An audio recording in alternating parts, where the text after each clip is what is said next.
그래서 소위 이런 선택 이론은 적자 생존이다. 그러니까 한마디로 적자 생존이란 말 많이 들어보셨죠? 적자 생존.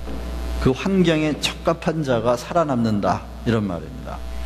그런 적자 생존이라는 말로 이 다윈의 종의 기원인의 그 이론들을 이야기들을 하죠, 한간에. 그런데 이제 문제는 이게 아주 기가 막힌 이론이기는 한데 현실 속에서 많은 모순들이 발견된다는 거예요. 그리고 현재 많은 과학자들이, 진화론적 과학자들이 많이 있지만 지금까지 종의 기원이라는 그 이론을 뒷받침할 만한 발견이 없었다는 겁니다, 아직. 그러나 그 가능성에 대해서는 과학자들이 다 열어놓고 있어요.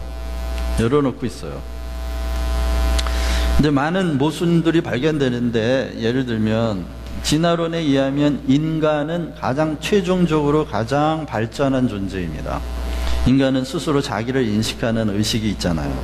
그러니까 이런 의식의 발달만큼 진화론에 의하면 인간이 가장 진화된 종인데, 그런데 문제는 인간 자체를 들여다볼 때 전혀 그렇지 않다는 겁니다. 인간은 계속 진화하고 있는가, 아니면 스스로를 파괴하고 있는가 하는 거죠. 만약에 인간이 최종적으로 가장 진화한 존재라면 인간 사회는 계속해서 진보해야 하는데, 정신적으로나 모든 면에서요. 그런데 진보하지 않고 있다는 거죠. 인간 안에 무서운 파괴력을 잠재하고 있는데, 인간은 어느 날 이 지구 전체를 핵폭탄으로 날려버릴 만한 파괴성을 가지고 있다는 거예요. 이것은 진화의 결과로 보기엔 너무 힘들다. 그렇죠? 만약에 인간이 진화한 것이라면 계속해서 인간의 생존을 위해, 분명히 인간은 생존을 위해 노력을 할 텐데, 인간의 노력의 방향이 점점 들여다보면 점점 세상을 위험에 빠뜨리고 있잖아요. 그렇죠? 환경도 다 갈수록 파괴가 되고, 점점 더 무기가 많이 만들어지고, 전쟁의 소식은 끊일 날이 없고, 이것을 과연 진화의 결과로 볼 수 있을 것이냐 하는 겁니다.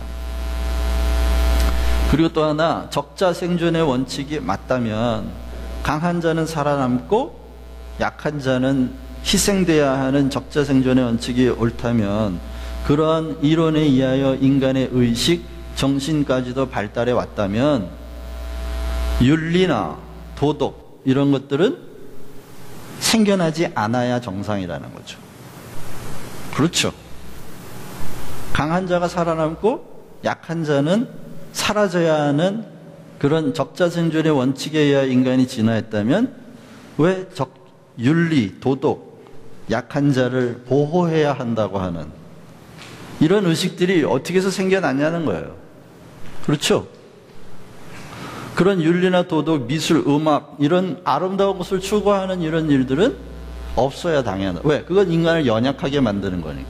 점점 더 연약하게 만드는 거니까.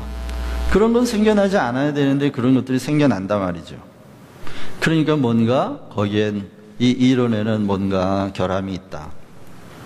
이런 모순들을 많이 이야기합니다. 그래서 진화냐를 얘기할 때 두 가지 진화가 있는데요. 하나는 불확정적 진화, 또 하나는 결정적 진화입니다.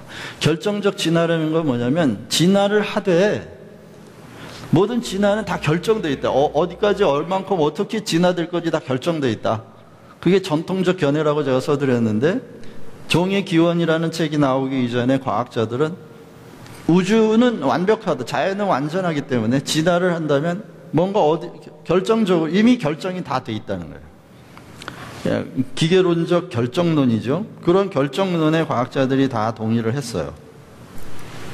불확정적 진화라는 건 뭐냐면, 최근에 양자역학에서 하이젠베르그라는 그 과학자에 의하여 발견된 사실이 있습니다. 그게 뭐냐면, 그 전까지는 모든 것이 다 결정적이라고 생각했어요. 생물의 진화나 방향들이 다 이미 결정되어 있다고 생각을 했는데, 이 하이젠베르그라는 과학자가 그 핵에 붙어 있는 전자들이 핵을 떠나지 않고 거기서 맴도는 게 참 신기하다. 전자가 띄고 있는 음전기와 핵이 가지고 있는 양전자 사이가 서로 끌어당긴다면 결국 내부 안에서 파괴돼야 정상인데, 파괴되지 않고 일정한 거리를 유지하면서 계속 전자가 돌아요. 그래서 그 안에 어떤 결정적인 원칙이 있는가 알아보려고 하이젠베르그가 실험을 했는데, 이 전자가 어떤 방향으로 어떻게 돌지 전혀 예측할 수 없다는 겁니다. 원칙도 없고 규칙도 없고 전혀 어떤 규칙도 없다는 걸 발견하면서 이 사물이 존재하는 건 결정적으로 존재하는 게 아니라 불확정적, 쉽게 말하면 우연적으로 존재한다는 거예요. 그래서 지금의 과학자들은 결정론적 진화를 안 믿습니다. 지금의 과학자들은 그 진화는 뭔가 결정된 이렇게 노선이 있어서 생물들이 거길 따라 이렇게 진화하는 게 아니라 불확정적으로, 우연적으로, 전혀 예측할 수 없는 방식으로 진화한다라고 믿는 겁니다. 그런 불확정적 그 진화론에도 유일신론적 진화론을 믿는 사람들이 있어요. 다시 말하면 무슨 말? 유일신론이에요. 그러니까 창조주 하나님, 우리가 믿는 하나님이 창조주 하나님이잖아요. 창조주 하나님은 유일하게 계신 분이에요. 유일신론. 그런데 그 중에서도 하나님은 진화의 과정, 그러니까 진화를 믿는 그리스도인들이 있단 말이에요. 진화를 믿는 그리스도인들 가운데에 하나님이 진화의 과정에 전혀 간섭하시지 않는다라고 생각하는 사람들이 있어요. 그래서 하나님은 만물을 창조해 놓으시고 그들은 진화하고, 그래서 그렇지만 하나님은 그 진화의 과정에 간섭하시지 않는다. 왜? 이미 다 알고 계시기 때문에. 어떻게 진화할지, 어떤 종류가 나올지 이미 다 알고 계시기 때문에 간섭하시지 않는다. 그 진화의 과정. 그런 사람들을 진화적 창조를 믿는 사람들이다, 이렇게 말할 수 있겠죠. 무신론적 진화론자가 있어요. 관심 없다. 불가지론자가 그거죠. 관심 없다. 무신론은 신이란 없다. 하나님은 없다. 그냥 자연은 그 자체로 처음부터 스스로 있었고, 창조된 것이 아니고 처음부터 그대로 있었고, 물질은 스스로 생존하기 위해 발전한다. 불가지로는 모른다. 그거는 하나님이 있는지 없는지 관심 없다, 그런 거죠. 다시 말하면 불확정적 그런 진화론 안에는 유일신론적, 무신론적, 불가지론적 이런 그 사람들이 있습니다. 결정적 진화에는 전통적인 견해인데요. 유일신론은 아까 차이가 그거죠. 불확정적 하나님이 간섭하시지 않는다 그랬어요. 그런데 결정적 진화의 유일신론은 모든 과정에 하나님이 일일이 개입하신다. 세포의 분열서부터 전자의 움직임에서부터 모든 섬세한 모든 물질의 운동, 진화 과정에 하나님이 간섭하신다. 그것도 진화적 창조라고 할 수 있는데 조금 틀리죠, 내용이. 그리고 이신론이란 말은 하나님을 인정을 해요.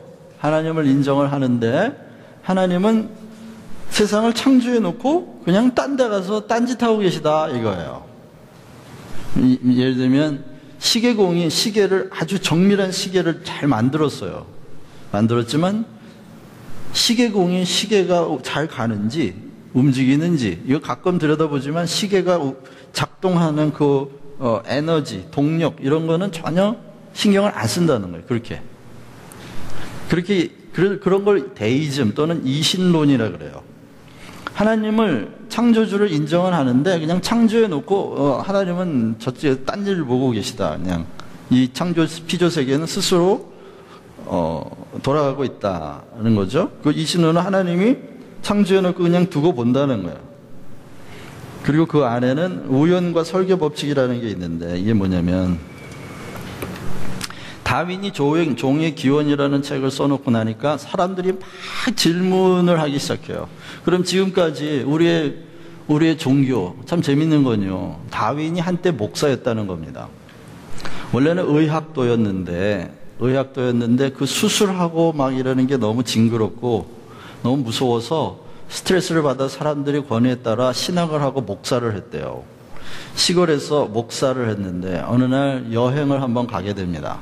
여행을 가는데 그 5년 동안 무슨 탐사선을 타고 정글을 탐험하는 그 여행을 5년 동안 하면서, 원래 어렸을 때부터 곤충이나 생물이나 식물이나 막 이런 게 관심이 많아가지고 모았던 사람인데, 그 5년 동안의 여행 속에서 그 수집한 자료와 관찰 기록들이 종합적으로 종의 기원이라는 책을 만들게 됩니다. 자, 그러면 다윈의 의식 속에 하나님이 있었을까요? 없었을까요? 있었어요. 그래서 많은 사람들이 다윈에게 이 종교와 네가 세운 종의 기원이라는 이 이론 사이에 일어날 충돌과 그 문제들을 어떻게 해결할 거냐 많이 질문을 했어요. 질문을 했더니 다윈이 그런 편지를 썼답니다. 지금도 그 버킹엄 학교 도서관 안에 이 편지가 보관되어 있다고 그러는데요. 나는 이렇게 믿는다. 아니, 이렇게 생각한다. 모든 사물은 다 우연적으로 발생하고 우연적으로 진화한다고 믿는다. 그렇지만 어떤 설계된 법칙에 의하여 그렇게 진화한다고 나는 생각한다라는 거예요. 그러니까 그것만 봐도요, 다윈은 창조신앙을 거역하기 위해 종의 기원을 쓴 게 아니에요. 우리가 오해하고 있는 거죠. 다윈을 마귀 자식이라고 생각하는 사람들이 얼마나 많은지 몰라요. 다윈은 하나님 신앙이 없는 사람이 아니었어요. 그러나 다윈은 이신론자예요. 이신론자. 아까 말했죠? 하나님이 세상을 만들어 놓고 저쪽에서 딴짓하고 계신다고. 다윈은 하나님을 믿었지만 목사였어요. 하나님을 믿었지만 그 신앙을 포기한 적이 없지만 세상을 관찰해 보니까 세상은 세상 안에서의 원리대로 움직인다는 거예요. 그래서 하나님과 세상을 혼동해서 생각하지 말라는 거죠. 그리고 결론에 뭐라고 썼냐면 이게 옳다 저게 옳다 그렇게 안 하고 각자의 이해의 능력과 범위 안에서 발견하고 믿게 내버려 두라. 그게 다윈이에요. 다윈이 한 말이에요. 여러분, 우리가 최소한요, 이런 정도의 생각을 할 수 있는 사람은 다윈뿐만이 아니에요. 여기 있는 분들도 그렇게 생각하는 분들 너무, 만약에 우리가 다윈을 마귀의 자식이라고 말해야 된다면 여기 있는 분들도 그 얘기 들어야 될 사람들 너무 많을걸요. 한때 여러분들 그런 생각 해본 적 없어요? 각자의 이해의 역량 안에서 발견하고 이해하고 믿도록 내버려 두라. 그렇게 말한 적 있잖아요, 여러분들. 그렇게 생각한 적이 있잖아요. 다 한때는 다 마귀의 자식이었던 거예요, 우리가? 아니라. 다윈은 기독교 신앙을 반박하기 위해서 종의 기원을 쓴 게 아니에요. 다윈의 관심은 다른 게 아니고 우주와 이 생태계, 우주와 생명세계의 진실을 알고 싶었을 뿐이에요. 그리고